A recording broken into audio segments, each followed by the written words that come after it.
Agency, who will talk about the importance of sustainability and the role of seniors in rural communities. Rocco, the floor is yours. Thank you, Annette. Hello, everybody. My name is, as Annette said, Rocco Paros, and I'm coming from a regional development agency, C.H.A.N.G.E.R.S from Slovenia. And we are partner in C.H.A.N.G.E.R.S project, C.H.A.N.G.E.R.S 2.0 project. So I will just a little bit, what about content that I will present you today is about importance of sustainability, the role of seniors in rural communities, and encouragement, challenges, and opportunities that they have. Maybe for the beginning, a little bit about of sustainability more through a rural point of view. Sustainability is vital because it's focused on meeting present needs without compromising the ability of future generations to meet their own. It's also crucial in addressing global challenges like climate change, environmental degradation, and resource depletion. In rural communities, sustainability takes on particular importance as these areas are closely tied to natural resources, agriculture practices, and local ecosystems. So in sense, sustainability creates a balance between economic growth, environmental health, and social well-being, ensuring a thriving planet for generations to come. Um, if I continue, so with the role of seniors in rural communities, so they, as I say, play a vital role in preserving culture, knowledge, and traditions in rural societies. Their connection to the land and community life make them essential to rural stability, resilience, and sustainability. Just go through a few roles that senior has in rural areas. The first one I would like to mention is traditional knowledge and skills.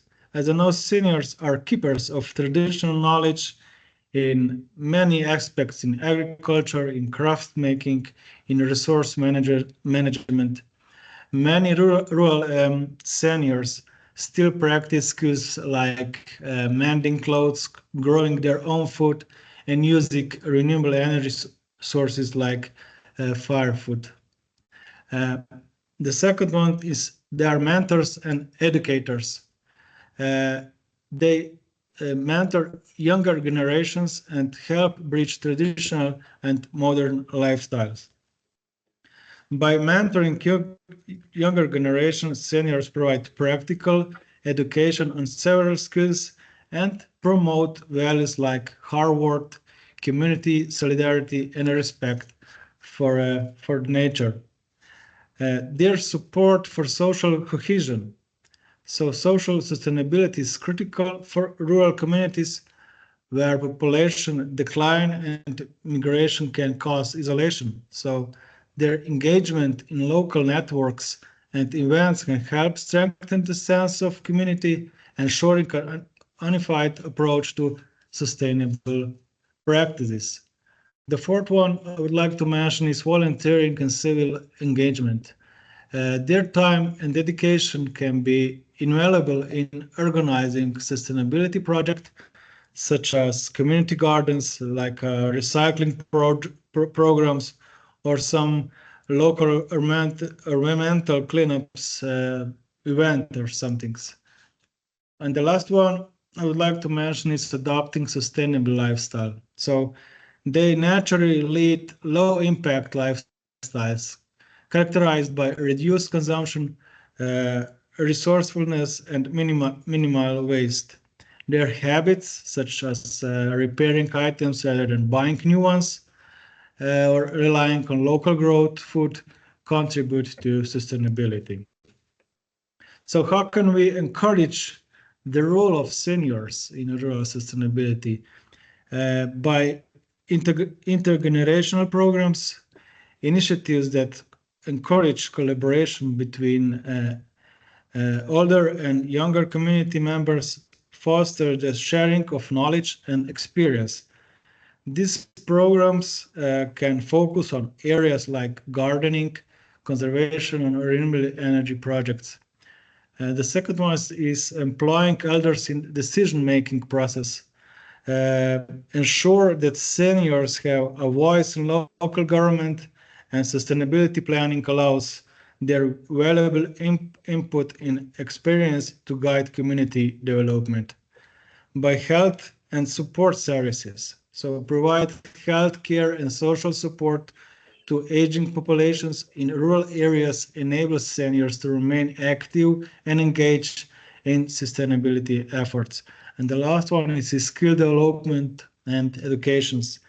Provide some programs that support lifelong learning and skills development in areas like renewable energy and eco-friendly technologies can enable seniors to stay in the forefront of sustainability.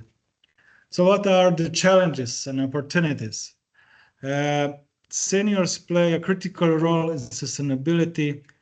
They may also face challenges such as limited mobility, access to new technologies, or health issues. Therefore, it's very important for communities to support seniors through education, resources, and technology that enable them to continue contributing to sustainable practices. At the same time, there are opportunities to create programs that specifically involve seniors in sustainability projects or some educational programs that allow seniors to pass on their knowledge. So to sum up my presentation, sustainability is important for rural communities, survival and well-being. Seniors play a crucial role in fostering sustainable practices through their traditional knowledge, leadership, and mentorship. And in the end, intergenerational cooperation is key for building a sustainable future.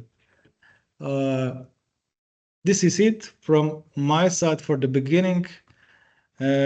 So thank you very much.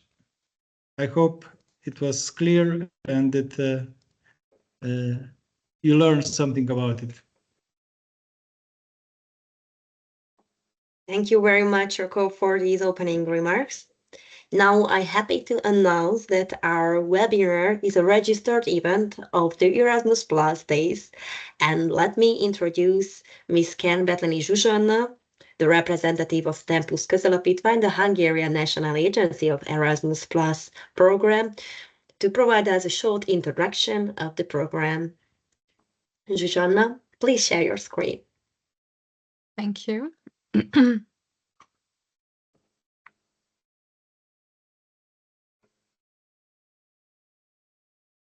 A minute.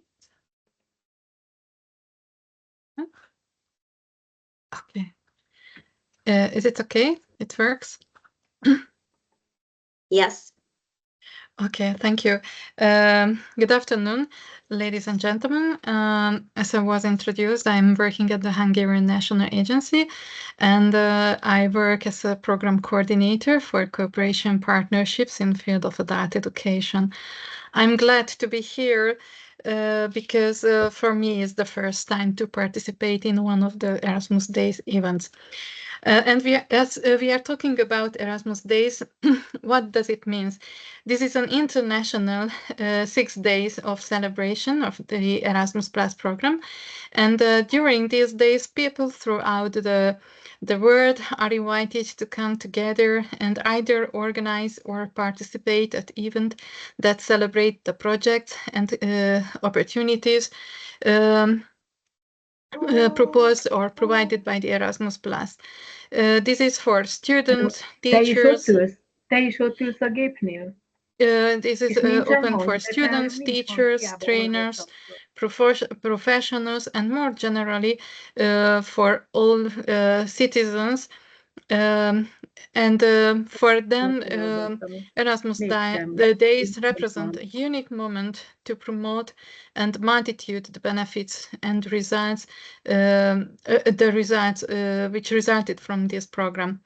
During the Erasmus Days, taking place between 14th and the 19th of October, all those involved in the Erasmus Plus program are invited to organize digital or physical events. These events may take various forms, such as seminars, to share the practices, multilingual sessions to improve conversation skills, photo exhibitions to illustrate the mobility experiences, conferences to promote project results, or intercultural opportunities, or social media challenges that simply simply encourages engagement and creativity. In 2023, a total of 9,635 events took place in 53 countries, showcasing the program's widespread impact. In Hungary is also organized nationwide, and in 2024, 121 registered Hungarian events are, which is a very high, we can say, record number. As most of you are from the adult education sector, I would like to emphasize that the definition of the sector, adult sector in EU context may differ from the national one. Adult learning refers to a range of formal and informal learning activities. These include basic skills education above compulsory school age.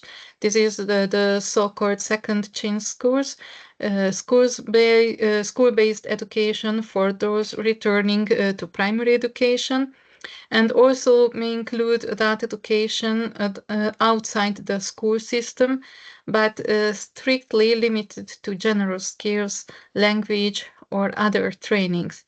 In other training, we mean that these may include personal development trainings, sensitivity or orientation training, adult language training, or courses, club activities, or workshops.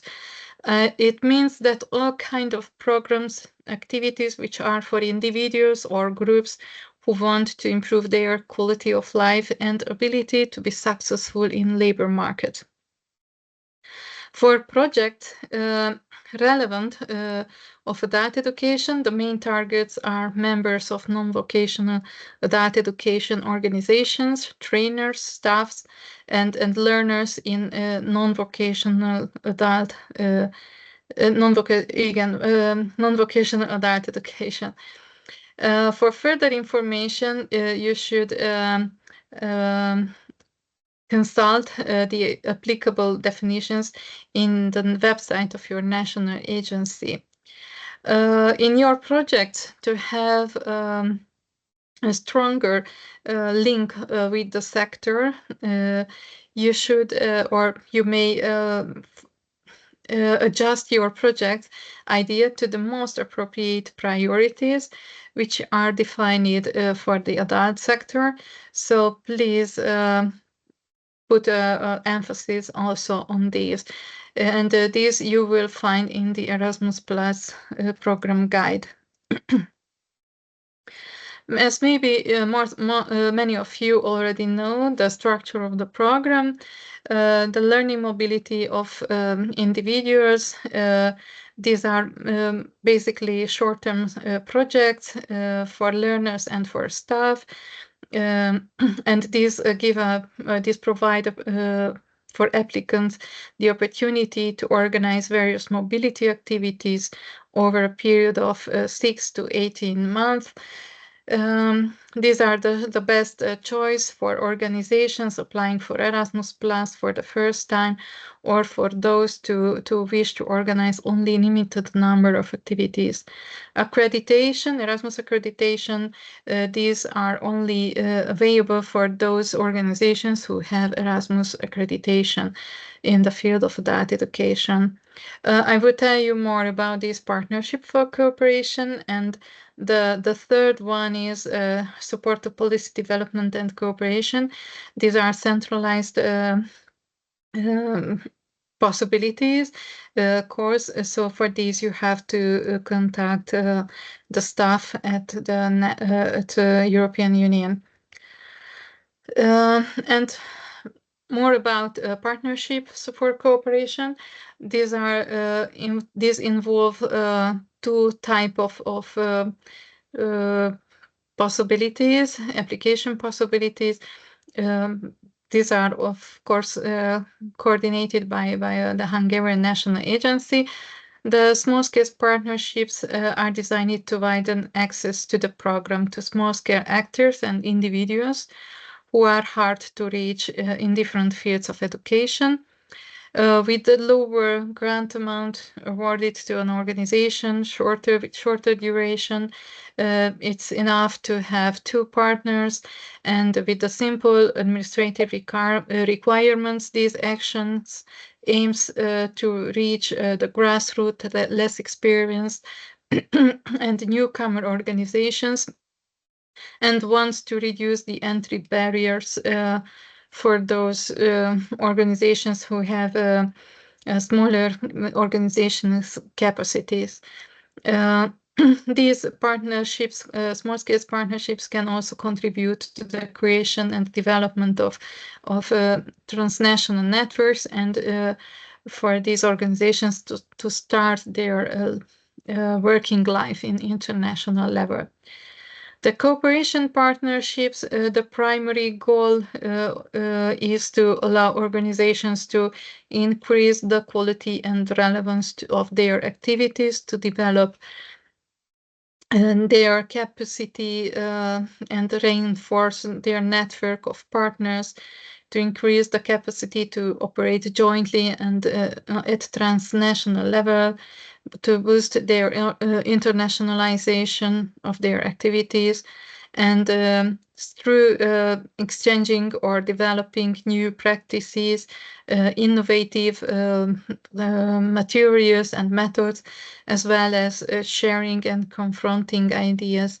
These type of projects, according to their complexity, can be shorter with lower budget and with 1 to 2 years, up to a very complex and higher budget with more than 2 years and with around 400,000 euros, and producing innovative and high quality results. These types are for more experienced organizations and with a bigger partnership. And here is a requirement to achieve a greater impact as a result of the project. For 2025, we don't have already the published official program guide, so you have to wait for it. But I tried to collect some information which may help you. So the expected deadlines will be in February for mobility projects and in March for partnerships for cooperation. And till that time, you may take some preparation steps. You may have already some ideas what to develop for your target group, but for a well-branded project, you will have to prepare a thorough and genuine needs assessment with your proposed target group. This is very important because this will put the basis of your project. And this is a requirement for all these bigger projects. And this is the core of the project, because it helps a lot in planning and defining the further steps, like to shape your target group, to define your aims and activities, precise activities, and what will be the expected impact of your project.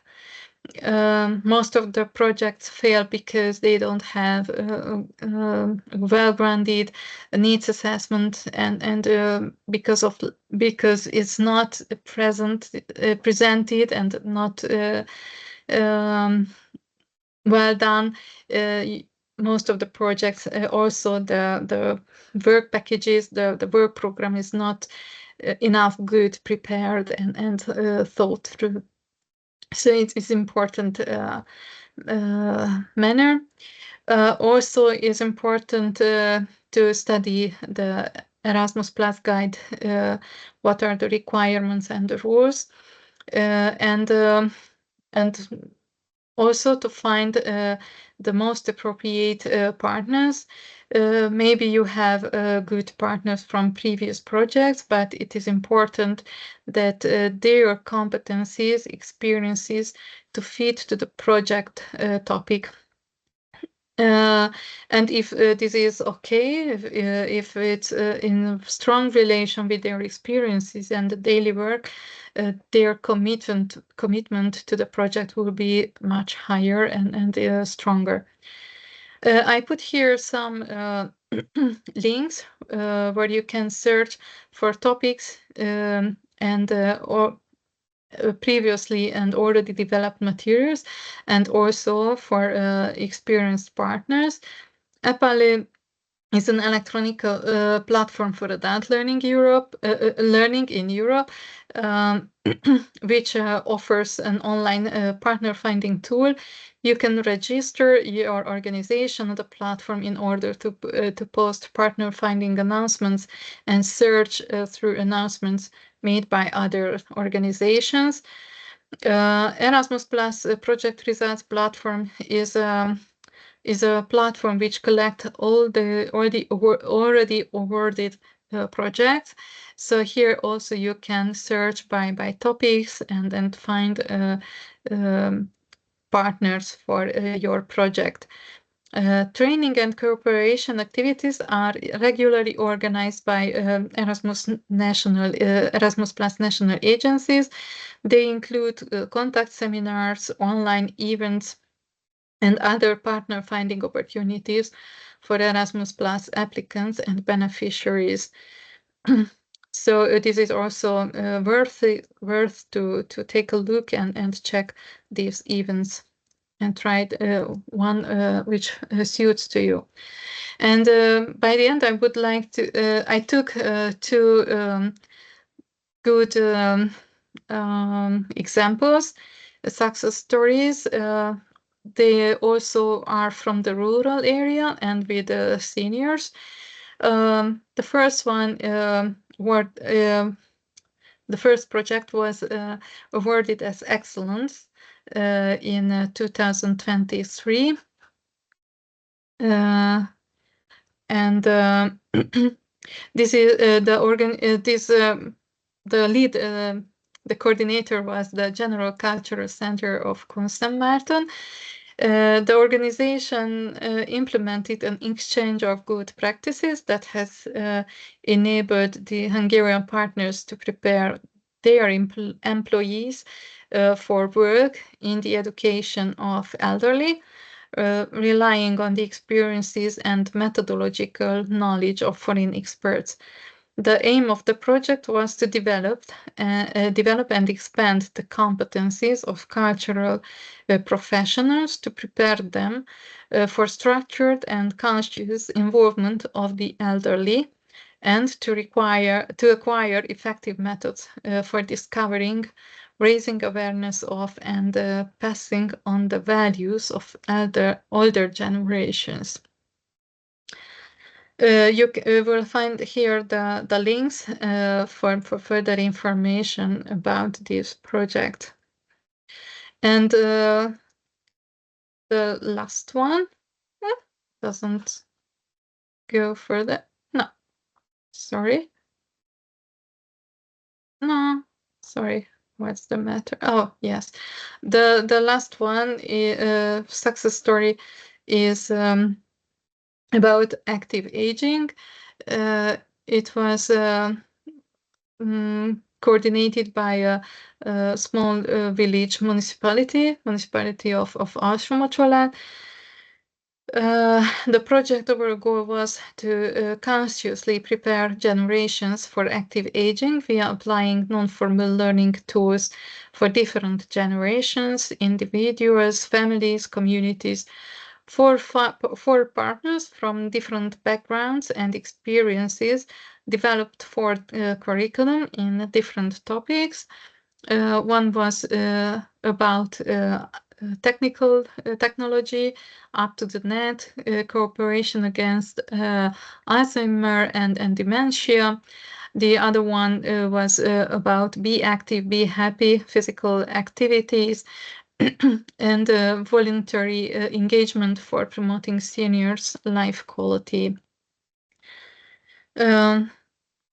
I also here you will find more details, and I'm happy to see that your aims also are in a strong relation with others' needs and other projects which were already implemented. So thank you for your attention, and I wish you a successful event and good sharing. Thank you.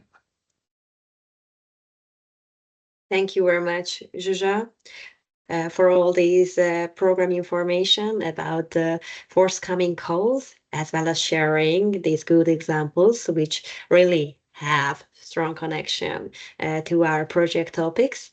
Our next presenter will be Miss Ariadne Matraka from C.A.N.G.E.R.S, an NGO based in Greece, who will talk about the characteristics and training needs of seniors with a focus on local events.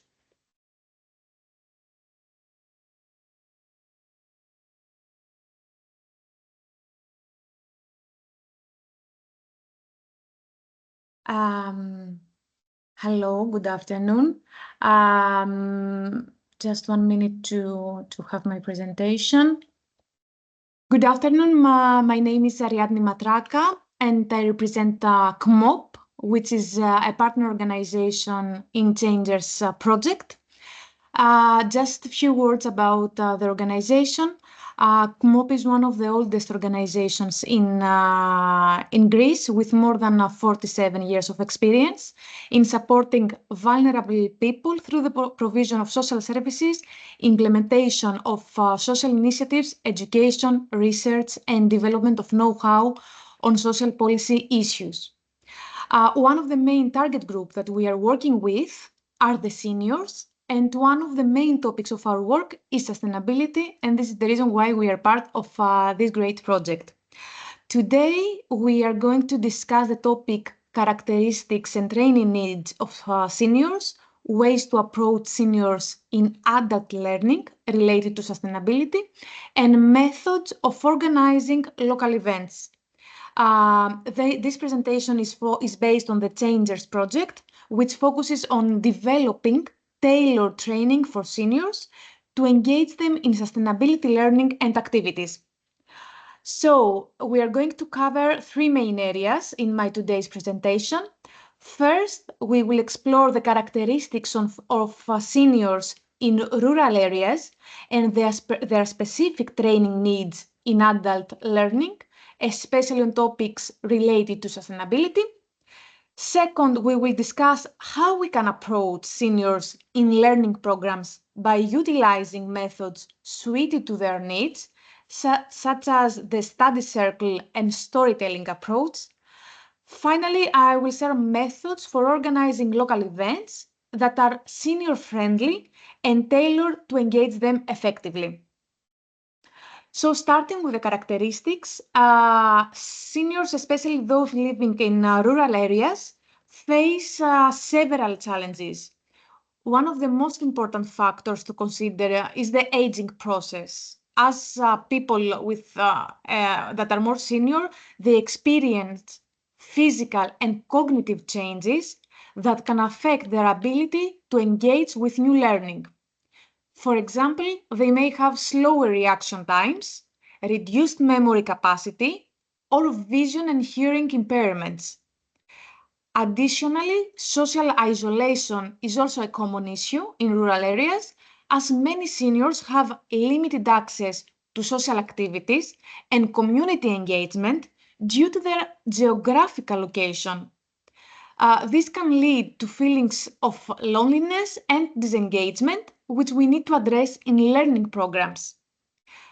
However, it is important to know that many seniors are motivated to learn, especially when the content is practical and connected to real-world issues and also their real-world issues. In our project, Changers, we have found that sustainability topics such as reducing energy or improving household efficiency resonate well with seniors when these topics are made based on their daily lives. Let's now move on the specific training needs of seniors. Firstly, flexibility is crucial. Seniors benefit from learning methods that incorporate repetition, clear explanations, and a slower pace. These approaches help reinforce understanding, as seniors may take longer to absorb new information due to age-related cognitive changes. Another key aspect is accessibility. Training materials need to accommodate physical impairments like reduced vision or hearing. For example, we can use larger fonts, better audio quality, and ensure venues that are physically accessible with proper seating and lighting. It's also essential that the content is relevant to their lives, so seniors are more likely to engage with sustainability training when it directly relates to something they do every day, such as conserving energy, managing waste, or gardening. And in this project, in the Changers projects, we have emphasized in the household sustainability practice that seniors can easily adopt. So, how we can effectively engage seniors in learning? One method that we have found effective is the study circle approach, where small groups of seniors gather to discuss topics in a collaborative way. Each person contributes their knowledge and experiences, which creates a learning environment where seniors feel valued and respected. Study circles also help to build community among seniors, reducing feelings of isolation. And another powerful method that we have seen that it's quite effective is storytelling. By sharing personal stories, seniors can relate their own experience to sustainability topics, making the learning more engaging and memorable. Storytelling also helps foster a sense of belonging, as seniors recognize shared experience with their peers. Lastly, through our project, we have promoted intergenerational learning, where younger individuals collaborate with seniors. This creates a dynamic learning environment where both generations benefit from shared knowledge and experience. And it also helps to bridge generational gaps in understanding and approach to sustainability. So, moving on ways to organize local events for seniors requires careful attention to their specific needs. Firstly, events need to be accessible. This means that we need to ensure that venue is physically accessible with ramps and appropriate seating. Temperature and noise levels should also be managed to ensure seniors' comfort. And another important aspect is engaging the community. By involving local stakeholders such as NGOs, municipalities, volunteers, representatives of the community, we can create a supportive environment for seniors to engage them with our event and with our local event. Finally, we should focus on inclusivity as well. This means creating an environment that makes seniors feel welcome and valued, reducing any stress or hesitation they may feel about attending or participating in the event.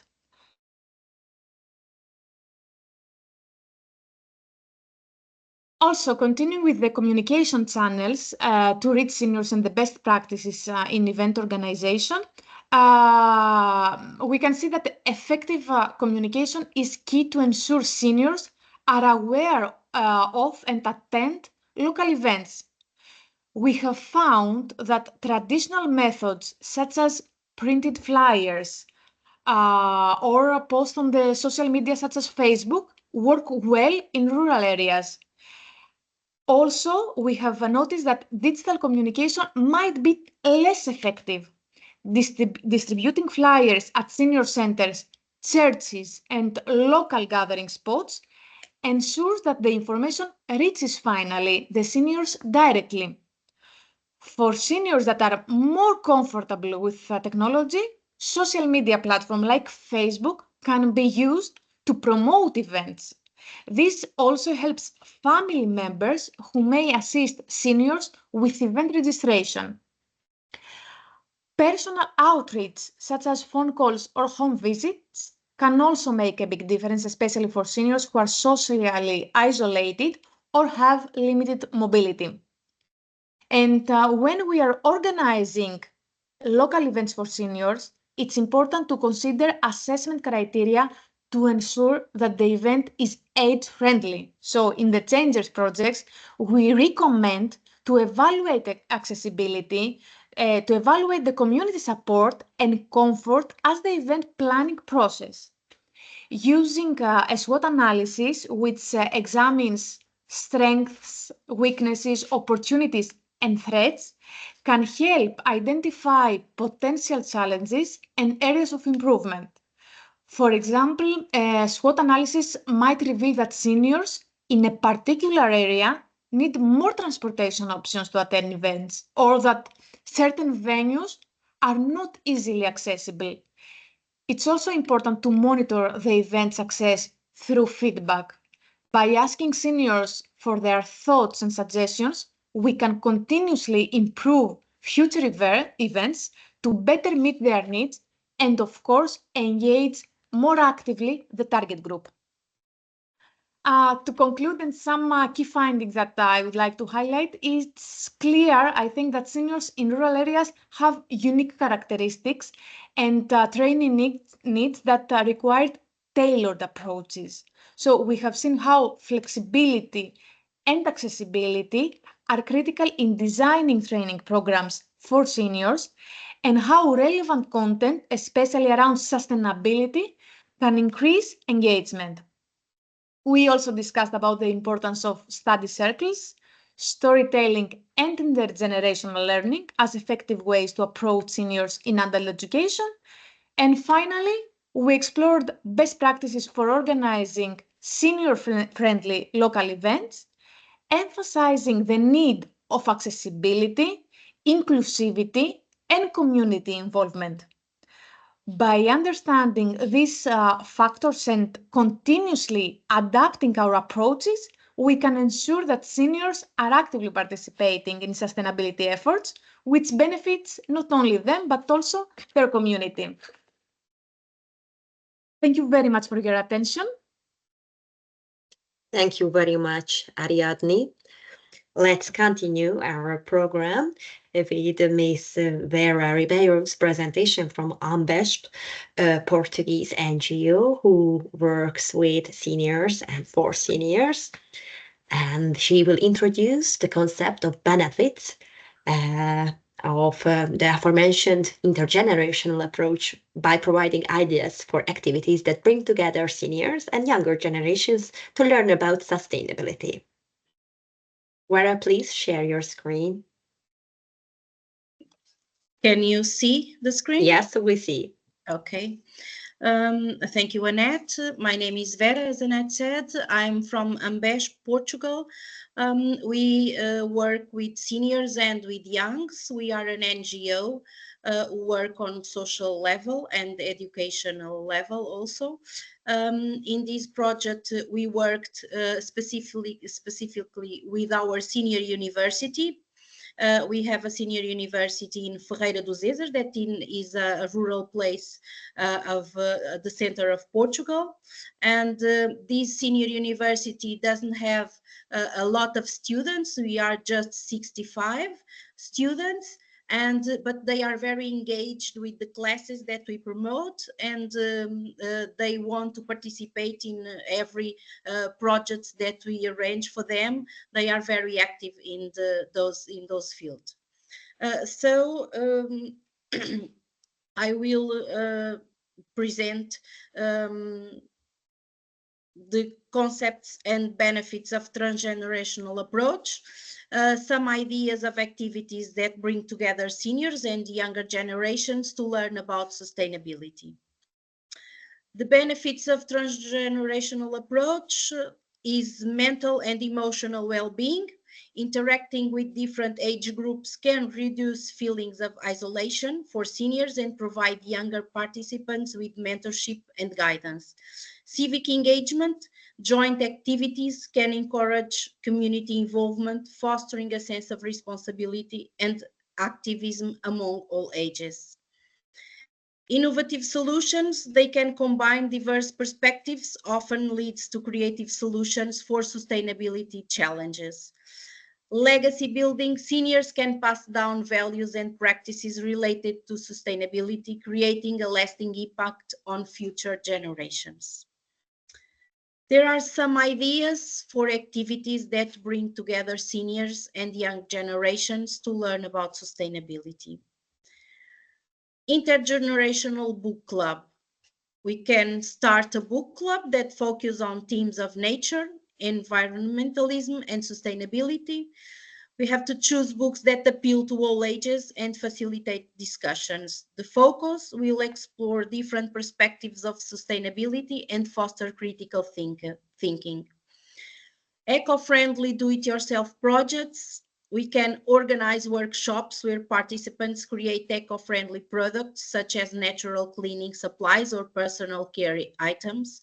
The focus is teach practical skills while discussing the impact of consumer products on the environment. Local history and sustainability tours.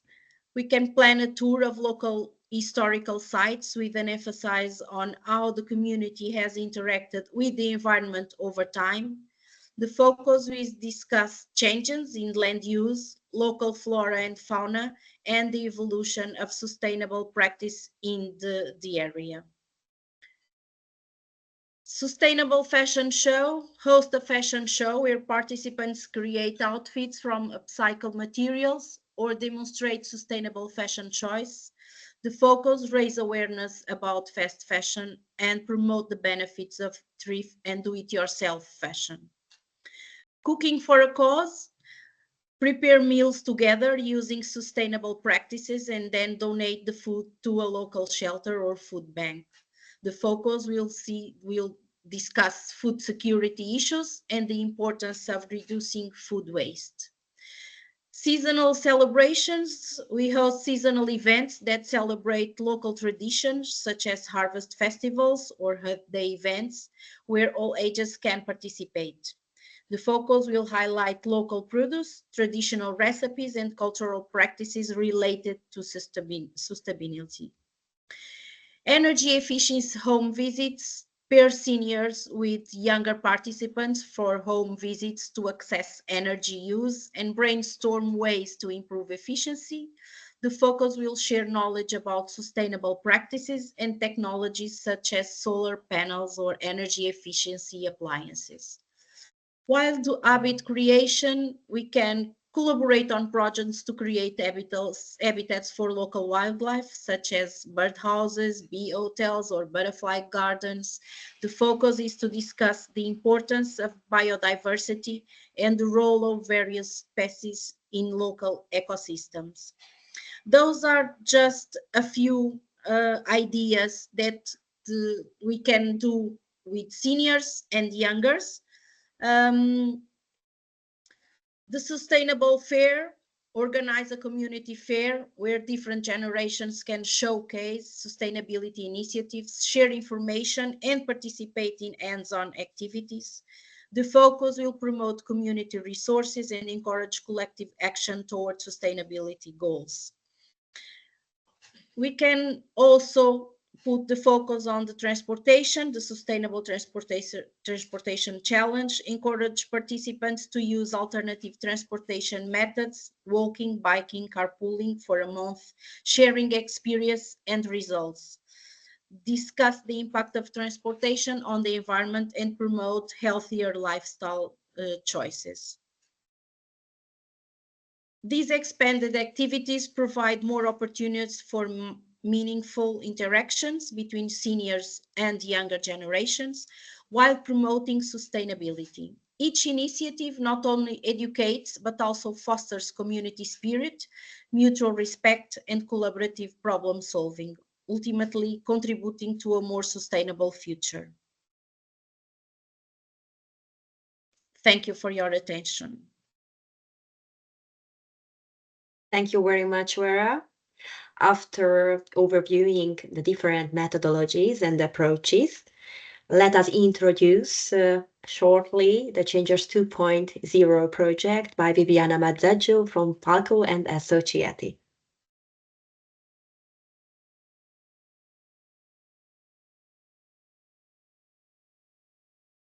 Yes, Annette, thank you.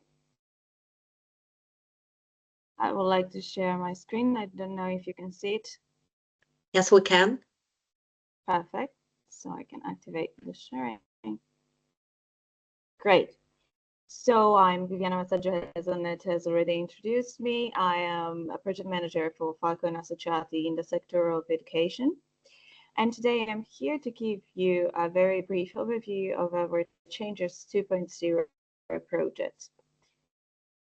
First of all, I would like to introduce you the consortium of this valuable project. We have our coordinator, which is C.A.M Consulting, here represented by Annette and Timio. Then we have the BSC partners from Slovenia, here represented by Rocco. Then we have PIM, the project in motion from Malta, here represented by Bryant today.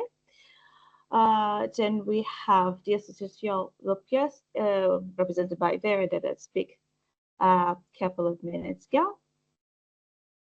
Then we have our NGO from Hungary that unfortunately I'm not able to pronounce correctly, but they will excuse me.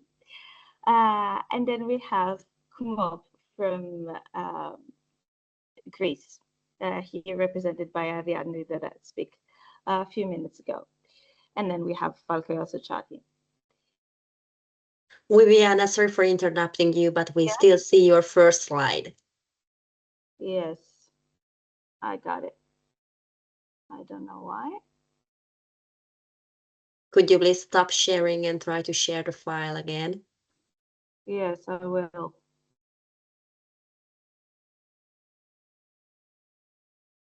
Okay, I'll try to share just without doing it. Okay. You can see it now? Not yet.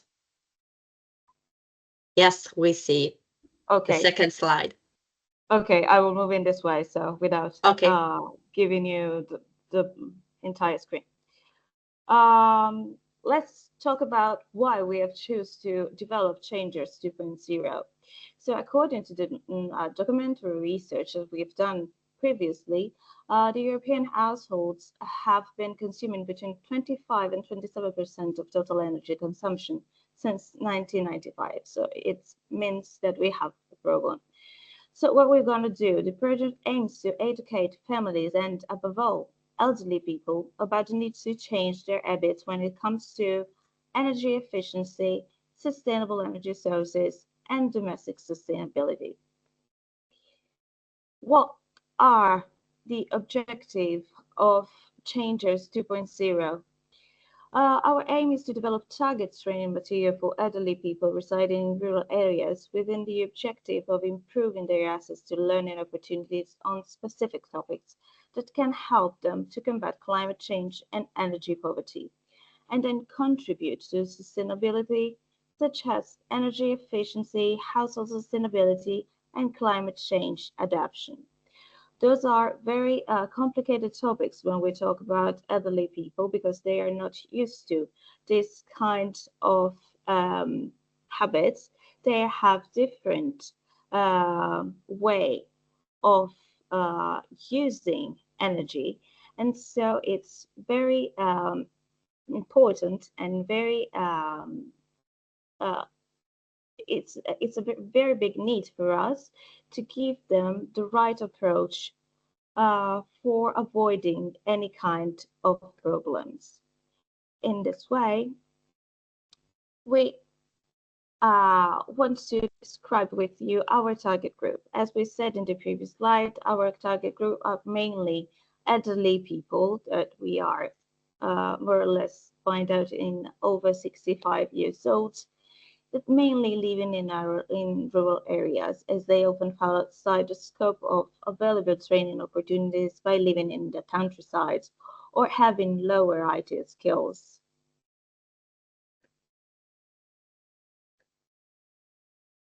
In addition, we are not just referring to the elderly people, but we want also to refer to agents who can directly reach older people, such as NGOs, as we have in our partnerships, and other organizations that working with elder people, especially in the rural areas where this topic is very interesting. We want also to refer to staff member of local and regional municipalities and educators in general. We want also to address younger generation in terms of transgenerational learning, as Vera has told you a couple of minutes before. What are the results that we want to obtain by developing Changes 2.0? First of all, we would like to develop a set of training materials tailored for older people and translated into the languages of the project partners. And then we create methodologies and related toolkits for successful implementation of knowledge transfer, with two different approaches addressing special needs of the social group. First of all, training opportunities with the advantage of local proximity, and then the transgenerational approach. Let's see in a little bit in details what are the work packages that compose our project. The work package number one aims to ensure a smooth and high quality implementation of the project during its lifetime by monitoring project activities in the following areas: professional activities, project management, and communication and dissemination of project results. To gain a common understanding of the expected quality of the project activities, we will develop a project management guide we have already developed, covering reporting processes, indicators, project evaluation, and so on. The work package 2 is the work package which is based on the sharing and promotion activities. It's divided in more or less two macro areas. The first one is for the events, while the second one is based on the creation of promotional materials. The VOP2 aims to provide information on the project, its progress and results for the public. We would like also to ensure the visibility of our projects and access to our project results, increase our multiplier effects, and in simple words, spread the news. Our sharing and promotion activities will also highlight the importance of sustainability and energy efficiency. The work package 3 and the work package 4 are the work package dedicated to the development of the material. The first work package in this area is the work package 3, as I said, and it's based on the development of the methodology on knowledge transfer. This VP aims to establish a solid methodological background for the development and use of training materials and toolkits on sustainable and green home topics, following two effective approaches to reach stakeholder and facilitate knowledge transfer. We have it's divided in two. So we have the exploitation of local proximity, which means that all the people should be offered local training opportunities, such as workshop or series of events organized by the target agents, and the co-education of several generations of families learning together with children and grandchildren.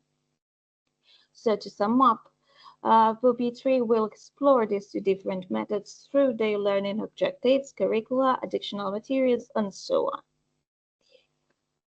The work package 4 is based on the development of teaching materials and toolkits. What we're going to do with VP4, we want to develop adult education materials and toolkits, both in digital and offline formats, so you can find both on our website on green and sustainable topics specifically adapted for rural senior. Furthermore, we also want to facilitate flexible training opportunities by developing additional materials and toolkit for target agents. As we said before, it can be from different categories for NGOs, municipalities, policy makers, and so on. Let's see what are the numbers of this C.H.A.N.G.E.R.S 2.0 project. So this project will cover 24 months. We are now by the ending of our journey. So in November, we will close our project.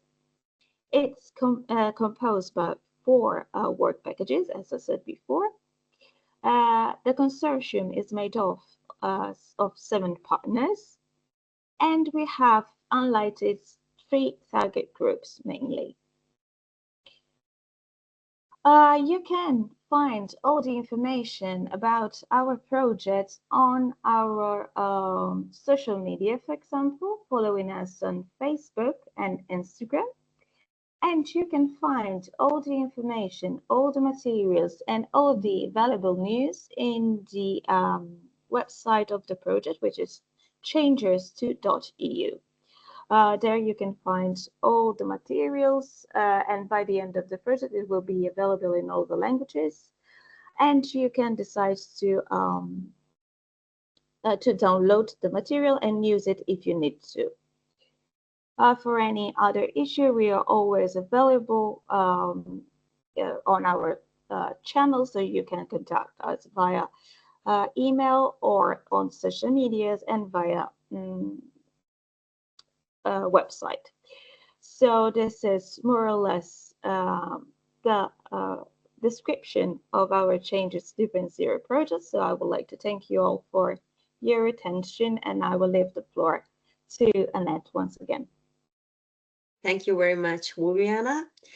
In the next part of the program, we can learn more about standalone teaching materials, toolkits, games, and activities developed under C.H.A.N.G.E.R.S 2.0, presented by Brian Restel, the CEO of Projects in Motion Ltd from Malta, who will have the next presentation on learning material and toolkit development. Good afternoon. Can you see the slides, please? Yes, we can. Excellent. So thank you very much for the introductions from all the other partners.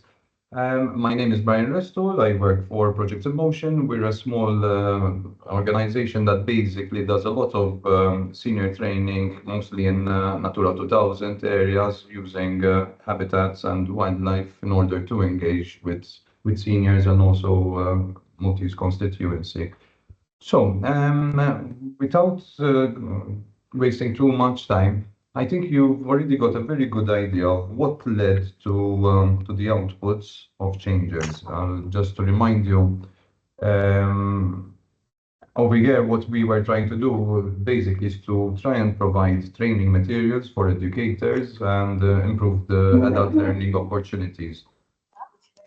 why was this necessary? Because there is a definite lack of training material which is adapted for rural seniors. So the needs analysis right at the beginning of the project indicated very clearly that we are dealing with a cohort that suffers a bit from digital skills. They find the fast pace to be a bit overwhelming.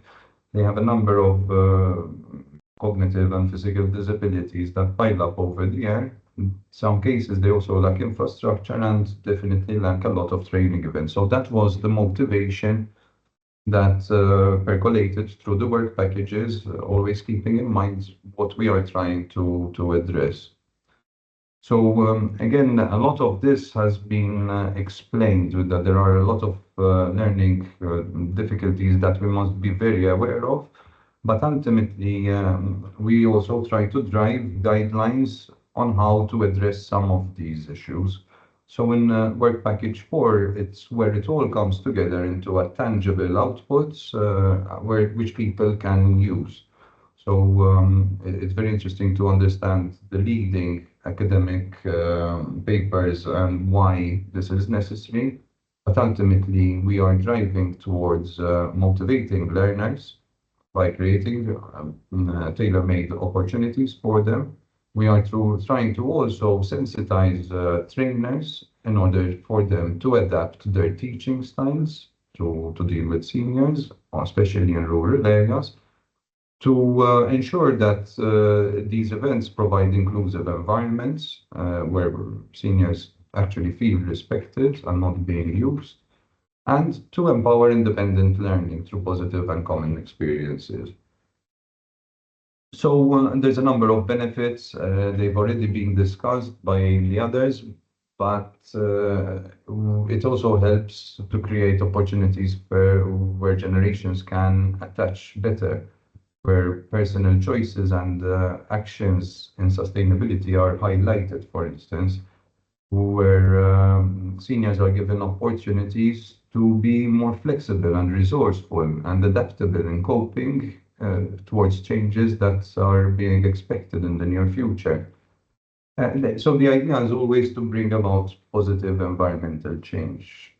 Obviously, we brought in an element of intergeneration and training as a separate component in order to bring younger individuals closer to their senior counterparts and discuss sustainable and green topics. So overall, we're looking at mobilizing people, and we're also looking at promoting mutual understanding and empathy across generations. The connection between the outputs is quite clear. So we had the original needs analysis at proposal stage, which identified all these missing teaching materials, the issues at hand, etc. So under Work Package 3, two methodologies were developed, a methodology specific to teaching on sustainable and green household topics, and the second methodology doing the same, but bringing in a transgenerational aspect. So Work Package 3 basically paved the way for tangible outputs that people can use related to tools and guidelines on how to prepare transgenerational events and how to approach them and what to be watchful of. And there is a last effort in Work Package 4, which is then testing all this material in proper classrooms and obviously feeding back for eventual changes or requests for amendments. We are now at a stage where all of these outputs are pretty much close to final and are going through the piloting at various schools partners. So just to remind you, tangible outputs, things that you can actually use, are 5. We have outputs out of Work Package 3 that deal with the methodology, in both cases for normal local events and also intergenerational ones, and those developed the steps and the framework for what we are referring to as training material compendiums, which are output 3, Toolkit 1, which is dealing specifically on organizing sensitive events and workshops for rural seniors. And the last output, which is the toolkit for trainers organizing specifically intergenerational workshops. Translations are now being uploaded as we speak into the results page, and all these deliverables will be shortly ready online. Just to remind you, so one of the biggest outputs that we have is the training material compendium. Okay, here what we are looking at is specifically developing self-learning material that seniors can use on their own, or that trainers dealing with seniors in rural areas can adapt to their own training programs. The frameworks and topics, again, are a result of the needs analysis, but we deal with green ABCs, which is a basic run-through of all the parameters that deal with sustainability, house performance issues, house renovations, waste, sustainable mobility, and sustainable food. And finally, we also have modules on biodiversity and zero pollution. In order to simplify, we tried to create a roadmap for self-learning for people who would be interested in trying to do this at home, either alone as seniors or as groups with children or families, etc.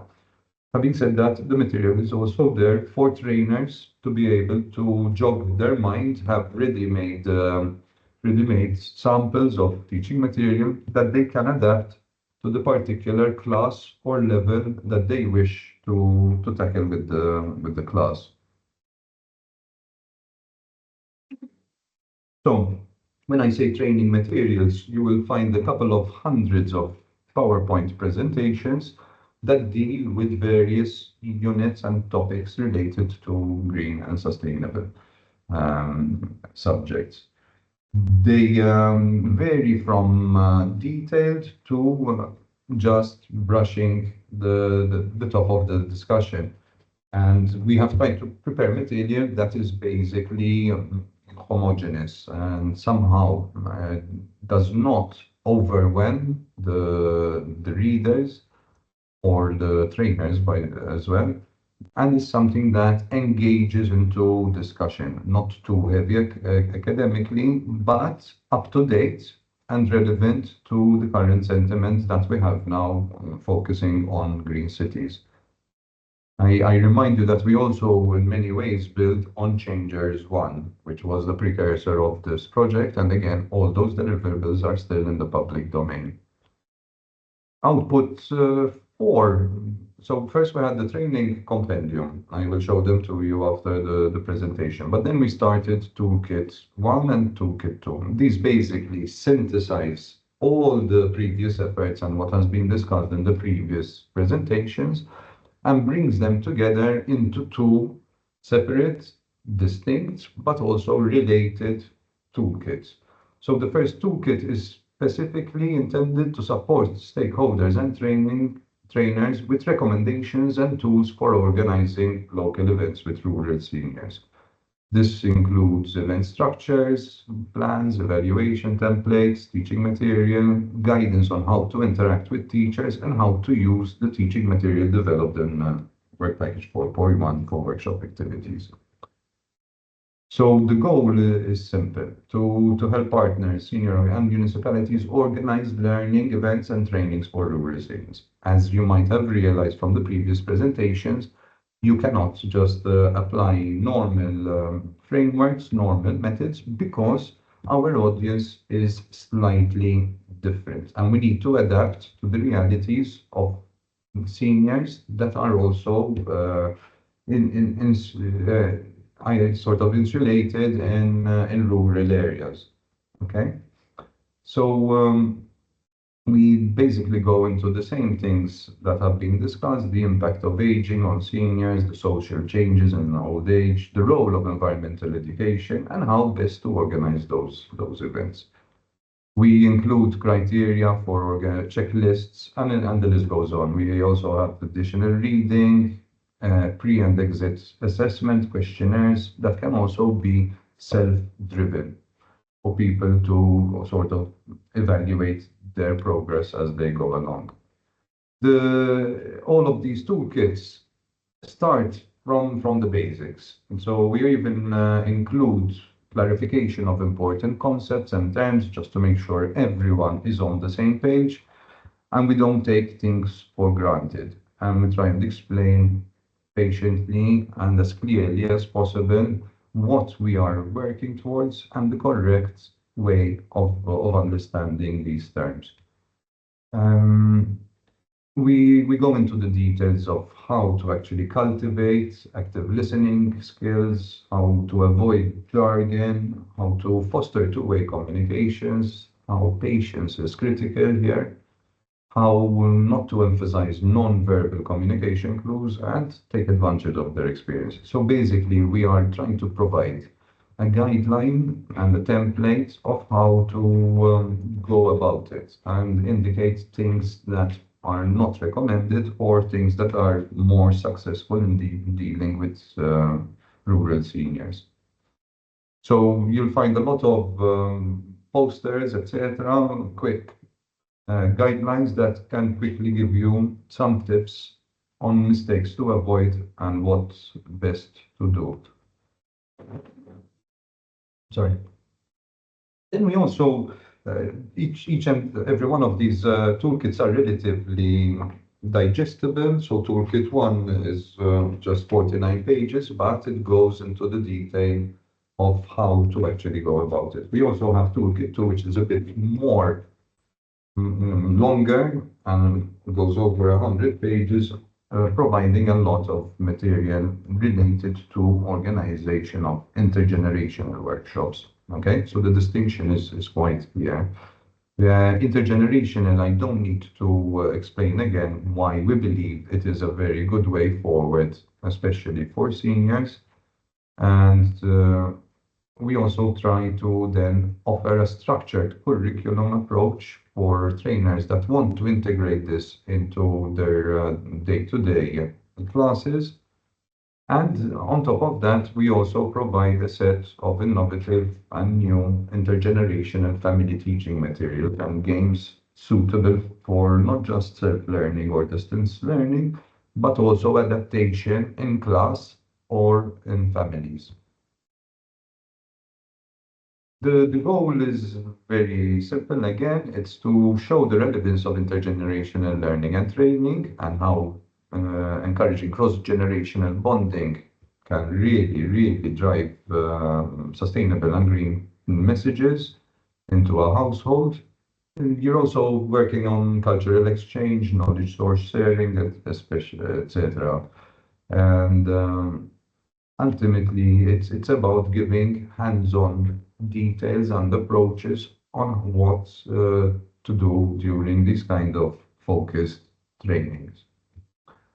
There is a recommended curriculum that took us quite a bit of time to develop, and this is quite interesting and goes into a lot of detail on exactly the modules, how they should be organized, but the intention here is for teachers, trainers, or seniors to pick or choose independent units that stand alone, that can be read independently from the rest.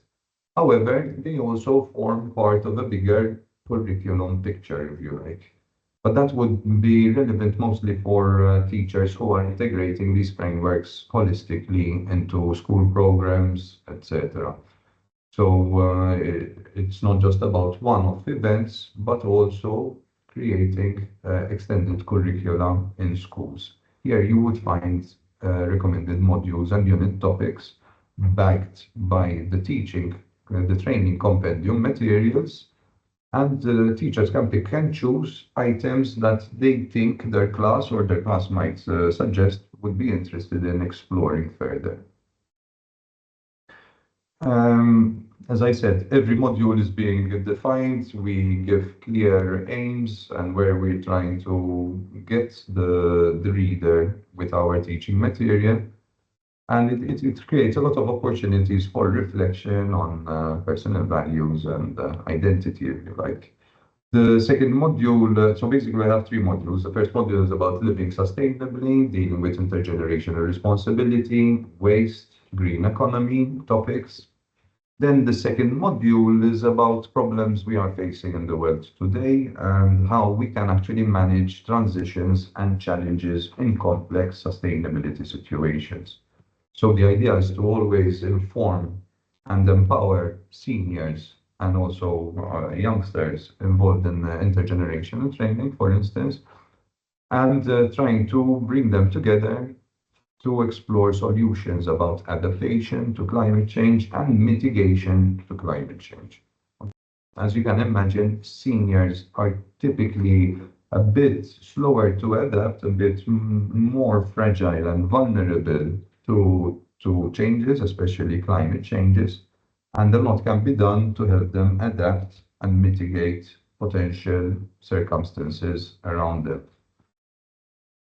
The third module is dealing with energy and resources, poverty and sustainability. And here again, we want to identify potential sustainability opportunities or risks as well in the household and help them improve their prospects. The topics are typically related to energy resources, energy poverty, energy sustainability, and sustainable mobility. As I said, these are recommended approaches to exploring a curriculum in the classroom, and teachers or seniors can just pick and choose individual units, for instance. And again, they would find the training material compendium to be supporting these topics directly. As I mentioned, there was a roadmap for self-learning, and this is how we recommend that families or self-learners approach the training material compendiums. A number of games have also been developed. These games are interactive. Some are intergenerational, some are standalone, some are group games. We have comics to illustrate specific topics like ethical eating and sustainable food consumption, and word searches to pick out and create game opportunities between intergenerational groups, plus a sequence of two board games that can be played and are quite fun. So to resume, basically most of these outputs are now online. I will try and see if I can share the website. Can you see the website from my end? Yes, we can see it. You can see the website. So we have a page for results. Okay. As I said, every work package has its own outputs in many ways. So for instance, under work package 1, there was a project management guide, not of interest to teachers and trainers as such. Work package 2 includes all the project brochures, communication plans, etc. And work package 3 brings back the methodology that we discussed. You'll find them in different languages. These have all been translated. But as I said, all this material was the precursor and has built were the foundations and building blocks to the tangible outputs that people can download and refer to. And it brings all the academic material together and all our reflections on how to actually conduct meaningful events. So as I mentioned, there's a whole combination of training material. These are all the subjects, and for each one of them, you'll find them in the 6 partner languages. And then we have the sets of toolkits to support the training material. These are unfortunately still being uploaded today, I hope. And once we are finished with the piloting event, we will be able to take on board any feedback that we received from our constituency and workshops, and again reflected in a later draft of the toolkits. And this is why we are updating them as we speak. So I think in a nutshell, those are the tangible outputs that we are looking forward to. And I'm sure that they can be are easily relatable for most seniors and trainers. I think that's about it from my end. Thank you very much, Brian, for your presentation and for highlighting and encouraging the adaptation of our developed training materials and games.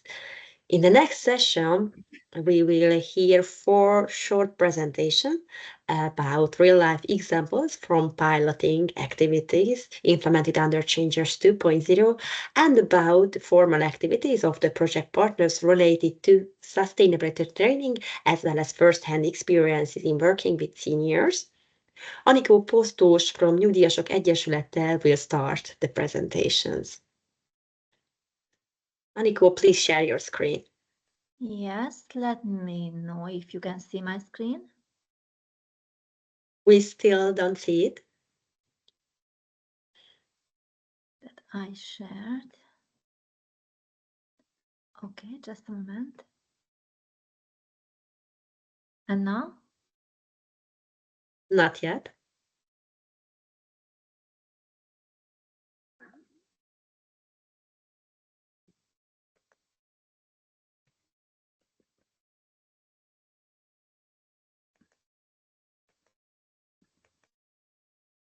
Don't worry about that. I will share my screen and you can hold your presentation by using mine.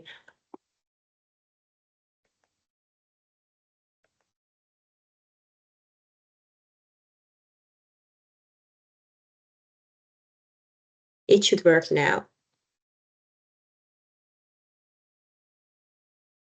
It works. Okay. It works. So,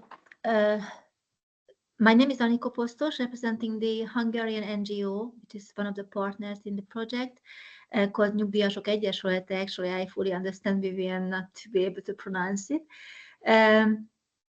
So if you go to the next slide, I can introduce the NGO a little bit in a nutshell. So our organization is located in Hungary, southern Hungary in Pécs.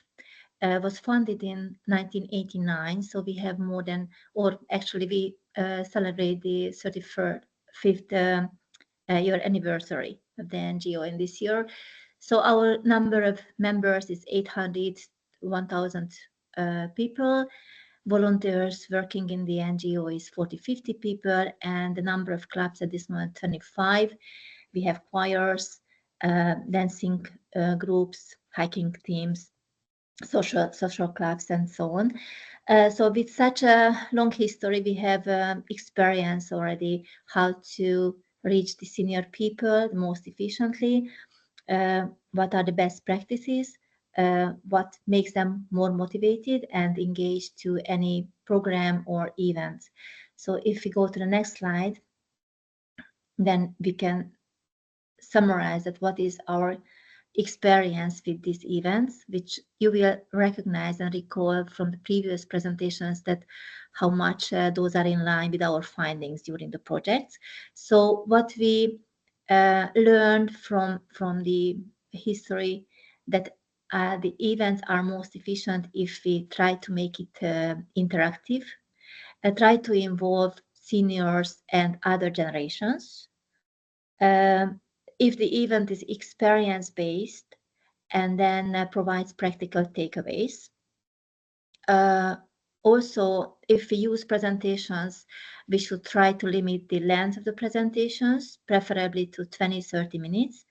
And most favorably, the presentations are combined with workshops and other exercises, so not poorly giving presentations. And if we can use games for teaching and learning, that's the most welcome by the participants thinking about seniors. So these were our learnings from the history, but then those are very much matching to the findings of the projects during our 2 years what we developed. We can move on.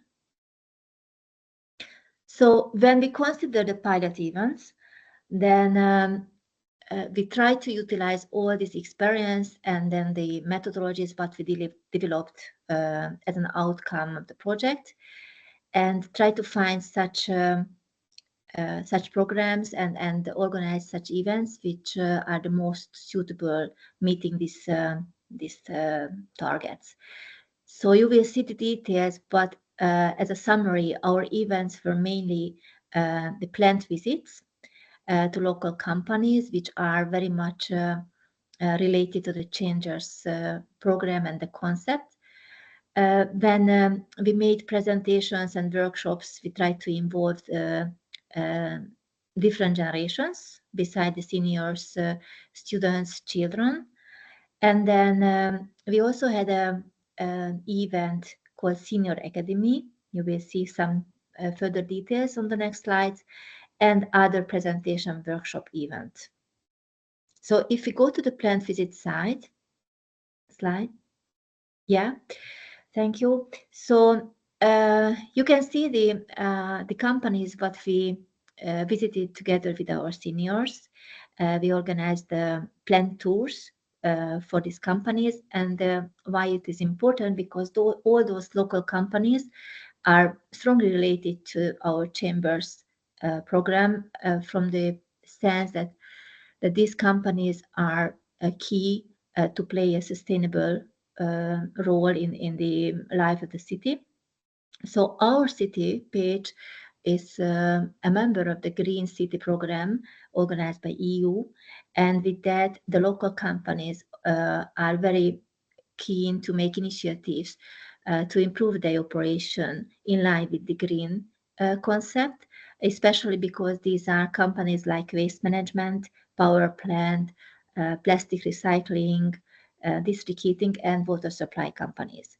So all those are committed to sustainable future related developments, and all these operations were presented basically to the seniors when we visited these companies. So just to give some flavor how these tours were carried out, we can move to next slide on it. And yeah, so we have just a couple of pictures that how these companies look like and what are the benefits. So the experts of the companies provided in that details that how they operations serve this sustainable concept. For instance, the waste company showed that how they are making the selection of the waste, how they make sure that those are prepared for future usage, recycling, and they deal with plastic, glass, and even compost waste. And in this way, the seniors got an understanding and the feeling that why it is important if they contribute with their daily household activity to this process to gain the common goal to make as much recycling as possible. So that was the waste management company, and then we can have a look at the power plant. The local power plant company made huge development in moving from fossil to renewable energy materials, and they also presented and showed the whole process to the senior group, and could explain more about the technology development what they managed to implement in the last couple of years. Moving on it. And then the district heating company, they are also considered to be green, especially using the energy what is produced by the power plant. And one more, next slide is showing the water supply company visit.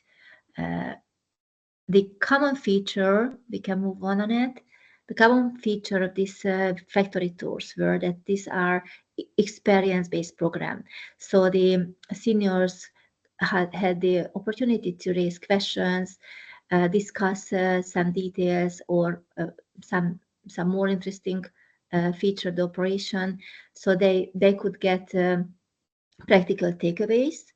So discussing with the experts, and they also, the companies provided very good recommendations what is easy to implement in the daily life, the seniors in the household. So those takeaways supported the learning also and the future behavior of the seniors. And then most of the time there was also games, quiz games or other games played at the end of the tour together with the experts of the companies. So in this way, I believe we met several methodology what was developed and picked by the program and the C.H.A.N.G.E.R.S project as well. The other event what we carried out was in this year September. This was a presentation and workshop combined, and the other important element is that we had also students together with the seniors in this program. I try to highlight the matches to the methodologies what we had in this event in line with the project outcomes. For instance, the introduction was already a storytelling and discussion, and that was a kind of common brainstorming together with the students and seniors regarding the topic, which was at this time sustainable food. Then we had a presentation using the training module developed by the project, C.H.A.N.G.E.R.S project, which was a kind of limited to 20 minutes, taking into account that we had other elements of the programs, and also because we had students and wanted to avoid that the focus is lost. So with the 20 minutes presentation, I just want to highlight that the modules are most of the case, the modules developed by C.H.A.N.G.E.R.S project, most of the case are a longer and containing more slides that is necessarily used in an event, while our learning is that we have the freedom to adjust all these training modules depending on the needs and the audience in the events, and that's what we did also. So those are considered as a kind of portfolio, and we can adapt based on the need and the actual usage of this event. So with this presentation, we moved to a joint task, and this was an exercise for the teams. We created smaller groups and made a kind of food planning, and expected the teams to come up with a shopping list for the foods together. That was presented back, and then explained a little bit to the rest of the team.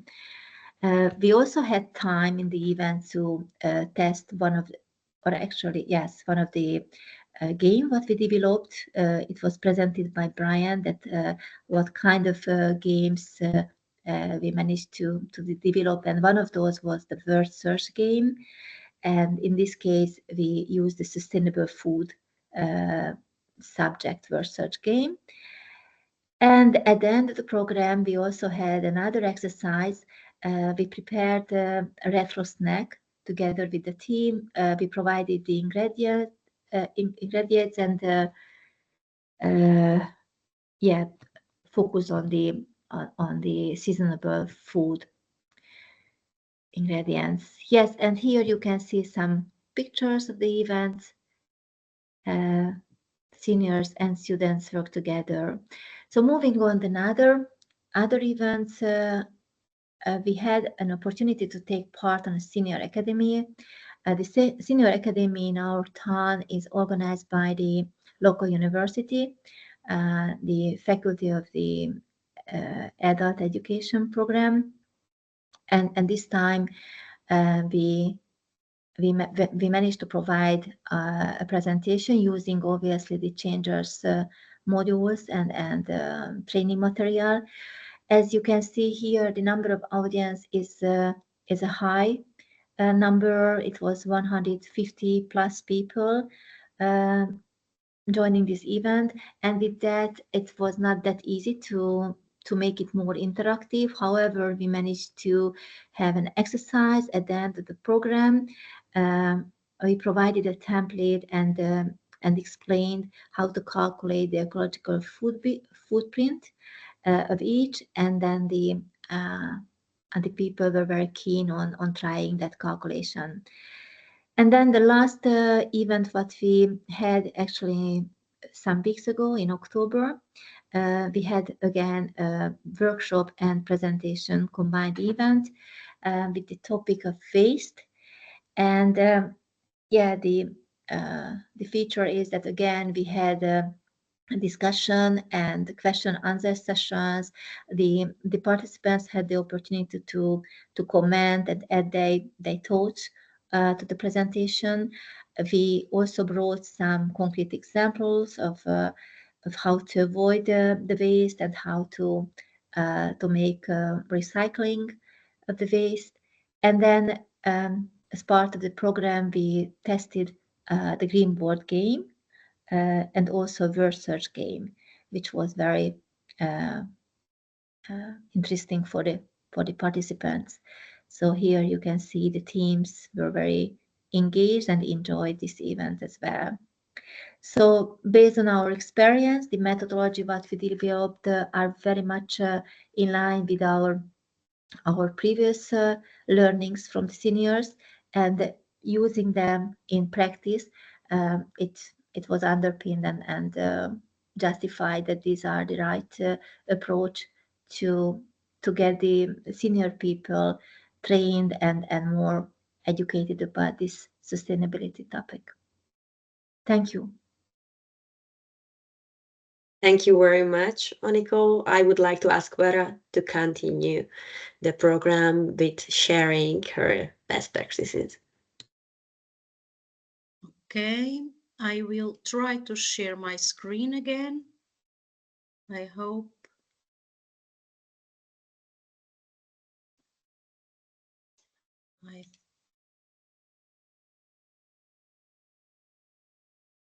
We can see it now. Can see? Okay. So this was a photo of the pilot event that we did, focus on energy. In this event, we used the material of the toolkit. The trainer used the material of the toolkit, and one of the issues that was resolved, we asked the seniors to bring together with them the invoice from the light from their homes, and they brought it and they learned how to read it, the invoice. We had a senior who was paying for things that she didn't contract with the company. So this was a very productive event, because they learn things that they wouldn't learn if we didn't have this project. We did also other projects with the kids from the school.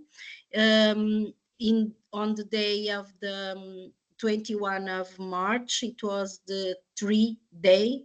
And we called the kids from the school, and the seniors offered them a plant to put in the school. They explain all the procedures to replant the tree, and the kids really like it. The transgenerational idea of being together. We work also in the AMBESP with transgenerational activities with other organizations and with the schools of the municipality. We have a project where the senior go to the school once a month to read a story to the children and to the youngs in the high school, that we work with a teacher where they are reading a book and they are discussing, after reading some pages, they have to discuss what is the idea of the senior and what is the idea of the young. And On sustainability, we will start working with the toolkits that we now have with the games, and we will put it on practice and on the training on the training of our senior university. So these are the main things that we do with the seniors and the kids.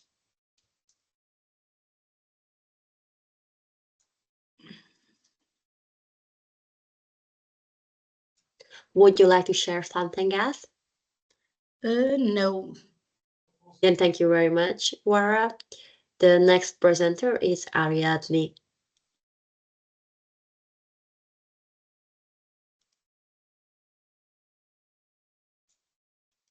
Yes, just give me 1 minute to share also my screen.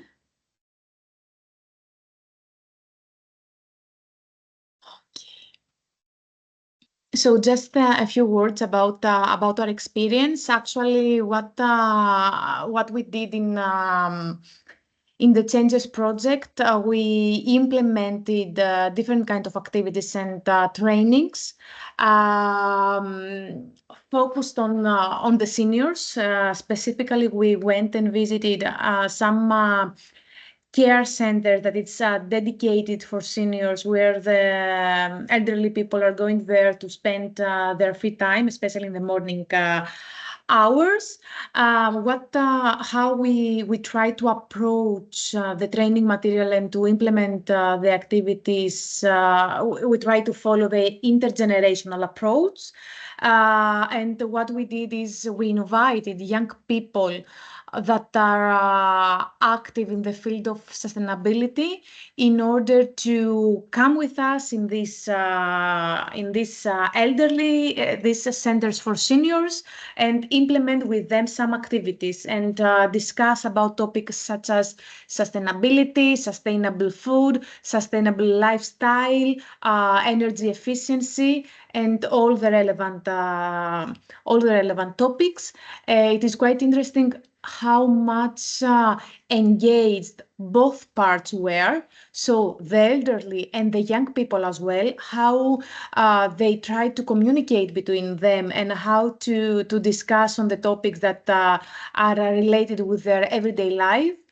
I would like to highlight the fact that the young people were fascinated about interacting with older people and discuss on these things, and it was an exchange of experience and knowledge. So that they spent some hours in order to implement these activities, to interact, and also have some experiential learning. It was quite interesting and very positive, the feedback that we received.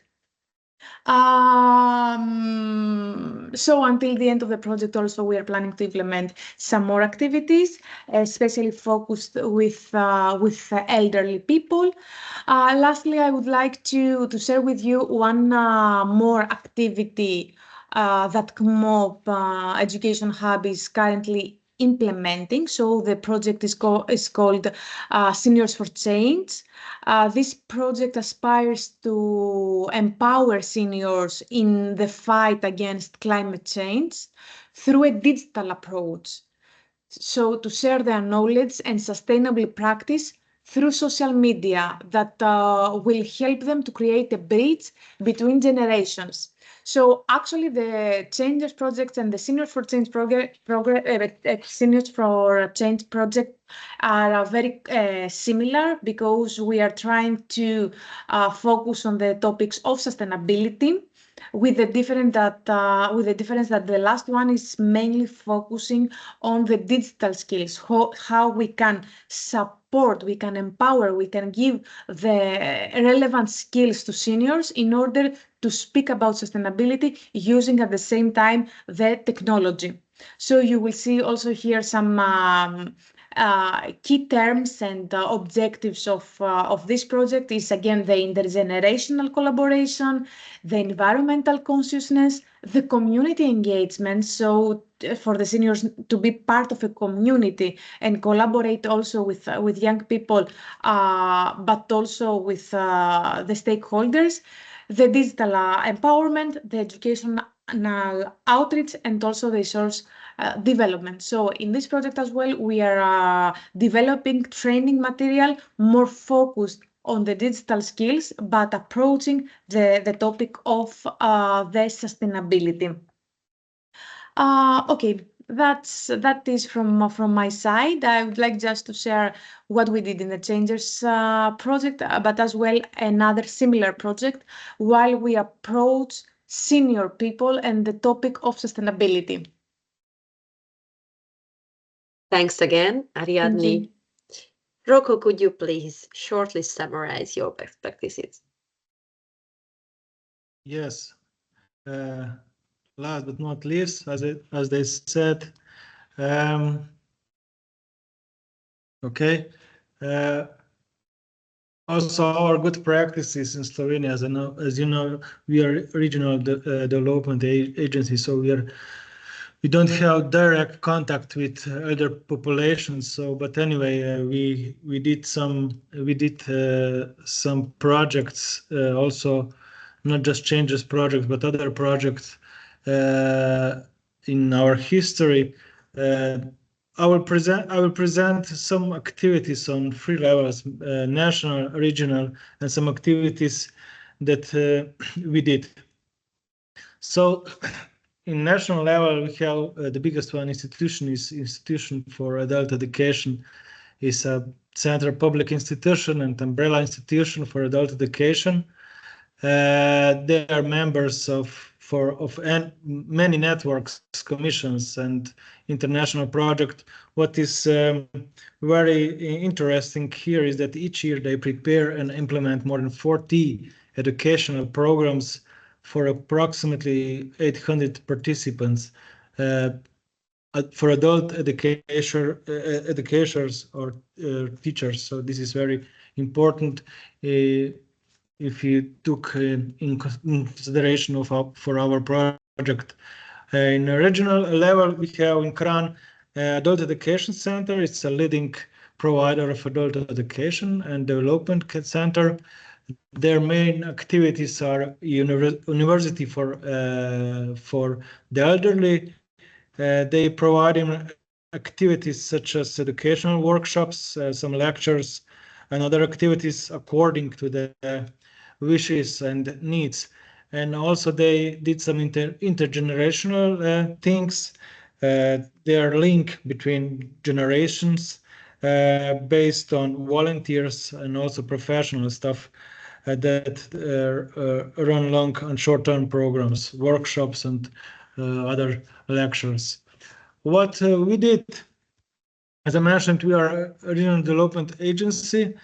But anyway, we did some activities with other people also within the C.H.A.N.G.E.R.S project.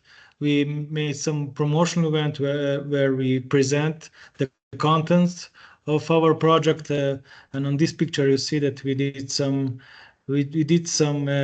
teaching lessons, how I say, to the elders. Teaching them using the modern technologies like smartphones and tablets. What we learned and experienced from them is that they are very willing to learn the new things, very curious and direct with questions and things that they would like to know. So in the future, we need still to implement our pilot event where we will test our final results, our toolkits. So that will be happened in the beginning of November, and we are very looking forward to did that and to hear and meet them and see their feedback. Okay, this is it very shortly from our side. Thank you.